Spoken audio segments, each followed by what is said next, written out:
Hello, this is Fatima Simfawala Akolawala from ISDT College. Today I am going to show you practically that how you are going to record your history taking and what kind of questions you will ask to your customer for history taking. Whatever is the name of your customer, you have to write the age. I have taken for example 40 and she is a female. Whatever the occupation is, so we just take for example that she is a teacher. You can note down the address here, the mobile number, the residence number and the date. Okay, the date is very important because for medico-legal reasons you have to record your date. Then next, when you ask in history, there is a general history which is medical and surgical.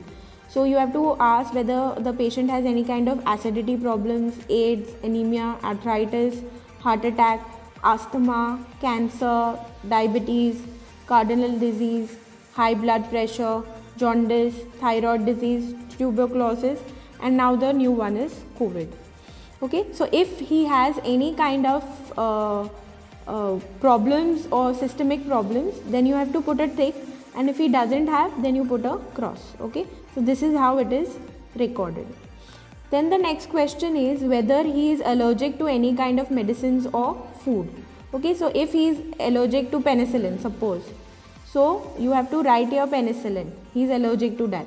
Okay, so if your if your records are being seen ahead, the ophthalmologist will know or the optometrist will know that he is allergic to penicillin and he should not be given any such drugs. Okay, then the next is medicines which are taken daily. That can be for anything. Okay, it can be from high blood pressure to diabetes or sleeping pills, whatever. So you have to mention it here and since how long he is taking it. That is very important. Since, okay, this is just a short form which we write, or you can write since how many days or months or years. Okay, so you have to mention that. Then are there any eye medications which he is taking? That is he putting any eye drops in his eyes? If yes, then write the name of the drug and since how many days and how many times. Okay, that is important, and in which eye. If he is suppose putting in one eye only, then you have to mention the right eye. If he is putting it in the left eye, then you have to mention the left eye.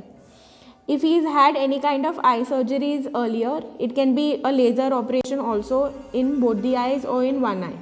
Okay, so you have to mention that. Or it can be a cataract operation, it can be a retina operation, anything. When was it done is very important. Which eye was it done is very important.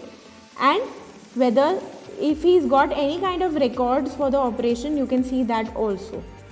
Okay, and any other operation just for medical legal reasons. If the next is if you smoke or chew tobacco.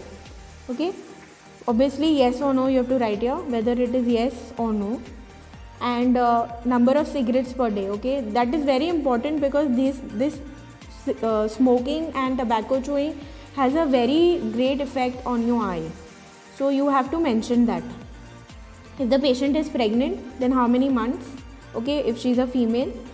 Then the next is your family history. This was all your general and medical history which we were asking up till now, and your surgical history. Okay, so these three things were covered, and now the next is among the history, family history. If the customer has any kind of family history of cataract, okay, congenital means what? From the childhood. Retinal disease, color blindness, glaucoma, macula, heart disease, lazy eye. Lazy eye is also known as amblyopia. Night blindness, any kind of bleeding disorders, if he's got a squint, diabetes and spectacle. Okay, so this is all which you are going to ask the customer. Now next we go to the ophthalmic history, whether he was wearing glasses, yes or no. If he is wearing glasses, then what is his PGP, that is your present glass prescription, and since how long is he wearing those glasses, and the last is when was his last eye checkup. Okay, when I mention checkup is obviously done eye checkup because we are dealing with that only, so you have to mention that. Okay, and next is your complaints. Okay, so complaints I will cover up in your refraction part. So this ends with your history taking. Why is history taking important is for medico-legal reasons and for your future references. Thank you.